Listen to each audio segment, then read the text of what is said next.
Just because you say something emphatically doesn't make it true. Just because you do this with your hands doesn't make it true either. Welcome back to Bravo Breaking News with Kim and Lisa. This week on The Real Housewives of Orange County, Emily is getting naked wasted, and she is coming after Heather. Thankfully, we get to see it all go down in HD. Plus, the Dubrow's $55 million secret finally came out, but that is not the only secret that Heather is holding in her vault. We have so many hot takes and theories to dive into, but before we do, make sure you are subscribed so you don't miss any Bravo breaking news. So we're going to get into OC, but before we do, really quick, Lisa, I wanted to get your thoughts on this week's Real Housewives of Salt Lake City premiere because it has been 2 days and I have not stopped thinking about it. Those ladies came out swinging. I mean, we've got Monica, who is Jen Shah's former assistant, turned FBI witness against her and testified at her case, now holding Jen's snowflake. I mean, that in itself is just, wow, that is juicy. I mean, bravo to Bravo for that casting. We've got the return of Mary M. Cosby, who is just, she is just such a wild card. Honestly, she is so rude, but like somehow she makes it kind of funny. She's so aloof, but I don't know. I am into it. It seems like Whitney and Heather are still kind of, on the rocks, but they're trying. There's just a lot happening. What did you think? There's a lot happening. I mean, those text messages that Lisa Barlow read from Mary, I cannot even. That was insane. And the fact that we're fighting over ketamine allegations and bathtub bacteria is honestly kind of iconic, and I'm here for it. I think these ladies are really, really going to bring it this season. Jen Shah, who? Like, I really don't think we need her. Monica is going to give us a lot. I think Mary being back is going to give us a lot. And I'm here for Angie K being a full-time housewife too. I don't know about you, but I think she earned that last season. And I'm excited to see more of her. Yeah, and Meredith is definitely engaging in this season. She is saying, do not come for my marriage. Do not come for my kids. Do not come for my bathtub. So we're adding that to the list of no-nos. Yeah, no bathtub talk. I mean, Meredith, she just loves a good bath, as does Sonia Morgan, so who can really blame her? So we want to know, would you guys want to see us do Salt Lake City recaps? Are you watching? Tell us what you think and let us know in the comments. Yeah, let us know. We were recapping New York. We're also recapping OC. We cannot do it all. So let us know what you guys want to see, what you want to hear about, what you want us to talk about. And yeah, we'll go from there. So are you ready to dive into OC? Let's do it. Okay, so we get to Heather's Fireside event. This whole event was very confusing to me. Obviously, it's beautiful. It's a Heather Dubrow event. She is going to go all out. She is going to make sure everything is pristine, perfect, beautiful, over the top. However, what was the event for? I know it was to launch her new network or to celebrate her new HD network, but is the network live? Is there any content on the network? Unclear. So that's what I'm kind of like. I think this was just a lunch because she wanted to celebrate that she had a logo made. Agreed. I mean, the HD network, what is on the HD network is extremely unclear. All the ladies are questioning it. All Heather is really giving is examples at this point. I don't think there is any content on the Fireside app. How do we even access the Fireside app? What is Fireside? We still don't know. It's still all a mystery. All we know is HD Heather Dubrow network. Yeah, so we get Jen and Tamra showing up as the Doublemint twins, which was, I mean, to twin in that bright green color, like what are the chances? But, leave it to these ladies. And I'm liking, that they are kind of making up. I think Jen is very forgiving, but we'll see what happens. And Emily, off the bat, is super annoyed and pretty drunk already that Heather made this offhand comment to her about, oh, Shannon was talking shit about you at BravoCon, but no, I can't say what she said. So Emily has a bone to pick with Heather. she's drinking lots of champagne, and that is becoming a recipe for disaster. It was funny to see because she's, getting wasted at what Heather wants to be this exquisite, luxurious event. Like, can you imagine how much money went into this event? Like, I don't think Heather has received any money from her Fireside content because there is no Fireside content.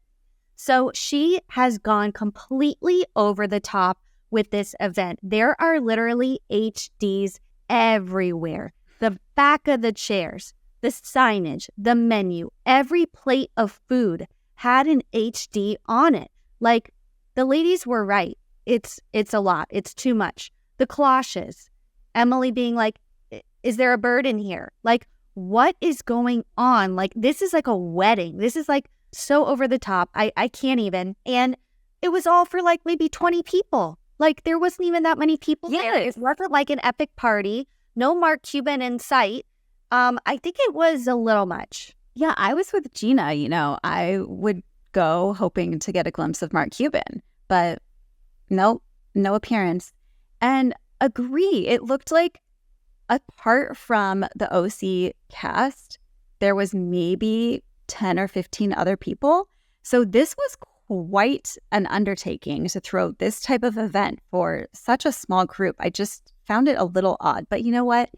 She is rich AF. After she gets the news, or Terry gets the news at the party that the final funds have been transferred. So they are now $55 million richer than they were the day before. So, fuck it. She's going to throw a party. She's going to throw a party, and Emily is going to get naked wasted. What did you think watching her with the cucumber spilling out of her mouth? Like, it was just, honestly, it was so entertaining. I was laughing the entire time. Yeah, she was definitely drunk. The cucumber thing was pretty funny. Tamra's impression was spot on with the fruit by the foot or fruit roll up, whatever it is. And Heather was just mortified because Miss Fancy Pants, she doesn't want to see that. And, Emily's calling out, put your initial on more things. And it's like, well, where's the lie? She's not wrong. Then Emily takes a bite of her salad and says there's sand in it. And, even Gina is like, Emily, like, we don't want to offend, don't want to ruffle Miss Fancy Pants' feathers too much. So let's dial it back a little bit. But I'm with you. I thought it was pretty funny. And like, even Emily was like, come on, it's a joke. It's like giving Teresa like, aha, laugh, funny. Like, it was funny. And Heather was being so stuck up about it. She was like so crass and so rude. I mean, honestly, rude. I love how Heather says rude. Emily like brought some life to the party. You know what I mean? She brought the energy that we all needed. I think that party would have been a little drab without her. So I don't know. I was here for it. And I think Heather just needs to lighten up. But I also think, although Emily didn't have anything to eat and downed like 10 glasses of champagne, she also has a bone to pick with Heather. So maybe there was some sort of like ulterior motive or, unconscious decision going on here. Yeah, for sure. So they don't really get into it there. Gina kind of tells Emily, like, let's not bring that up right now. But they do get into a little tiff. All right. So then we see Heather and Terry going to their house for the last time. They're going to say goodbye. They've pretty much moved everything out. They go and pop some champs and they drink it straight out of the bottle because they don't have any glasses left in the house. And, Heather starts saying, by the way, did you notice how rude Emily was at the lunch? And I just have to call out, I'm going to start calling Heather, by the way, Dubrow. If you pay attention, she says, by the way, at the beginning of every single sentence. So she's now Heather, by the way, Dubrow. And they're talking about how they didn't tell anyone about the house. They didn't want it to come across as bragging. They dance on the balcony, which I thought was pretty cute in the sunset. And, when she said we broke ground in 2014, I thought to myself, wait a minute. It took them 4 years to build that house. So they only lived there for like 5 years, maybe, not even 4 years. They're acting like they have been in this house for 30 years. It was It's just odd. She's bawling her eyes out, being like, we have so many memories here. It's like, you just moved into this house. We saw you move into this house, and you don't really seem to be upset, selling it. So I don't know. It was just weird. Because they're wiping their tears with $100 bills. If there was $1,000 bill, it'd probably be that. Like those, oh my God. And I mean, we are the only ones that are like kind of freaking out over the 55 million number, because we see Tamra and Shannon FaceTime. And of course, as they're FaceTiming, Tamra gets a text. Oh, so convenient. But the news breaks that the Dubrows have sold their house. And of course, we get the classic Housewives, like headline montage, like, oh my God, breaking news here and there. And I just want to say, like, this is Orange County's, like, breaking headline scandal. Like the other franchises, Salt Lake, Jen Shaw going to jail, Drew and Ralph, getting divorced, Drew may be a lesbian. In OC, it's Dubrow sells her house for $55 million. Like, can we just say, like, rich people problems? This is the scandal of the century on OC. It's kind of funny. Yeah, that's a good point. I am still maintaining the fact that the reason they didn't tell anyone is because they did not want to fuel the fire around the rumors that Terry was cheating. Because you think, you hear those rumors and then you see they're selling their house. I mean, that's going to raise some eyebrows. That makes it look like, maybe they're headed for divorce. And so I really think that's why they wanted to keep it under wraps. Sure, they had an NDA, but I'm sure that just meant they couldn't talk about who they were selling to. But, so they're all up in arms. Oh, well, Heather never tells us anything. Gosh, what else is she lying about? She's putting on her actress facade, and she gets on our case about not sharing, and yet she's keeping these secrets. So how did you feel about that, about the ladies kind of being annoyed about that? I mean, I don't know. We get more into it in Mexico, but it does seem like everybody is, so upset at Shannon for keeping things to the vault. Heather definitely kept this to the vault, whether it was for legal reasons or not. And Heather's like, oh, I share everything. I doubt that, Heather. I doubt that you share everything. Don't even act like you share everything. So I don't know that she does not talk about the rumors of her and Terry. She does not, she doesn't really talk about, we don't really hear much about her personal life at all. All we hear about is her kids going to college. Like, that's it.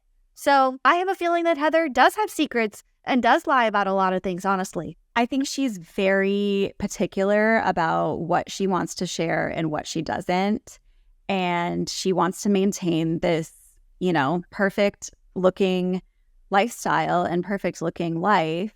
And so she's, she knows that means she has to cherry pick the things that she's willing to put out there. So, okay. Also in this episode, we got Jen's mom meeting Ryan for the first time. And this was a little bit wild to me. So apparently they've been together for a few years now.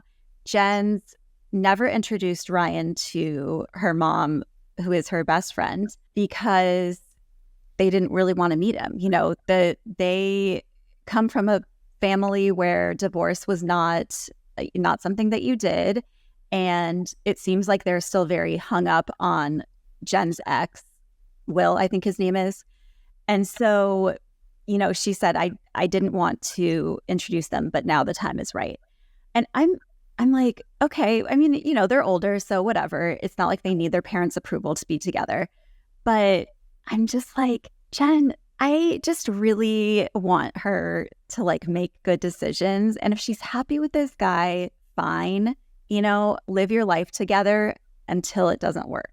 Do not marry this man. Please do not marry this man. I just do not trust him. I don't trust the camo. I don't trust the paisley. I don't trust all of the looks.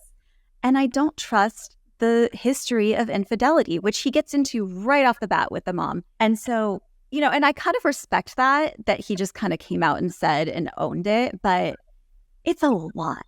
I mean, that patchwork jacket was reason to break up enough. Like, if my husband came out of a dressing room or, showed up wearing that, no, we're done.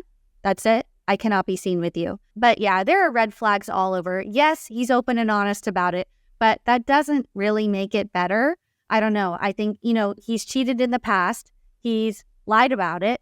And he's brushing the whole thing about them being on a break and him being with another woman, like under the rug, like it wasn't a big deal. But it's obviously a big deal to Jen. So I don't know. I think he's trying to get ahead of it, but I don't think that it's working very well. And I think her mom can kind of see right through that. And it's kind of like, we see it time and time again. When you're in a situation and you're close to it, it's really hard to see. But somebody who comes in from the outside and is looking in can kind of see the things that you're not seeing. And I think that's what a lot of the other women were seeing, Tamara was seeing. So I don't know. We'll see, but I agree with you. I don't think she should marry him, and I don't think they're going to last. Yeah, and I think deep down Jen knows it too, but it almost seems like she's bringing in her friend, her mom, to give their opinions because she almost wants them to say, look, you shouldn't be with this guy. But they're not really saying that. They're just trying to be supportive because at the end of the day, it's not their lives, it's hers, and she needs to make her own decision. But I do feel like deep down Jen knows that it's not right. Agreed. So, okay, we get our cast trip. We're going to Mexico. They're going to whoop it up. We might get a little appearance from Miss Whoop It Up herself later. I'm so upset that Vicky doesn't show up the first day. I don't know why, but they all show up in Mexico and Vicky's not there. Why are you going to bring her later? But we know she does make the iconic, open the door, what? Moment from the trailer. So we do get that. Even though she's not here right now, we do get that. But we have the ladies arrive in Mexico. We hear that they all have to share rooms, so we're like, great. But then they walk in, and these suites, my God, they are bigger than Gina's casita. She says it herself. They are humongous. So they're pretty pleased with the room assignments, which does not happen often in the Housewives world. No. So props to, was it Tamara who planned the trip? I don't think that's really real.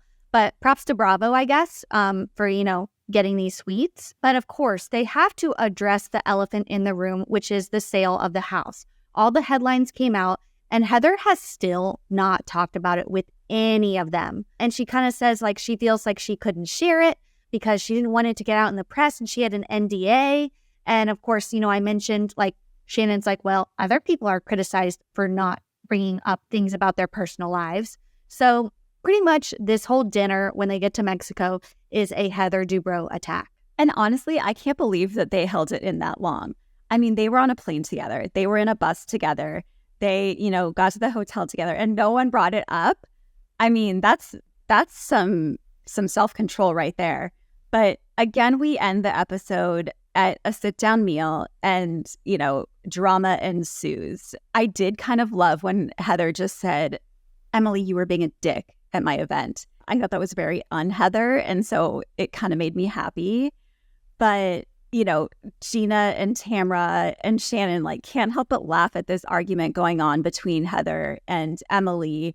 And, now Heather's saying, oh, Emily, I was offended when, you said that I was wearing a whale trainer outfit.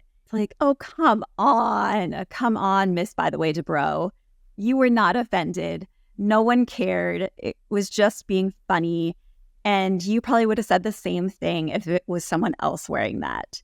So I don't know. The whole thing comes out about Emily is kind of irked at Heather because she said Shannon was talking shit about her at BravoCon, but Heather wouldn't tell her exactly what was said.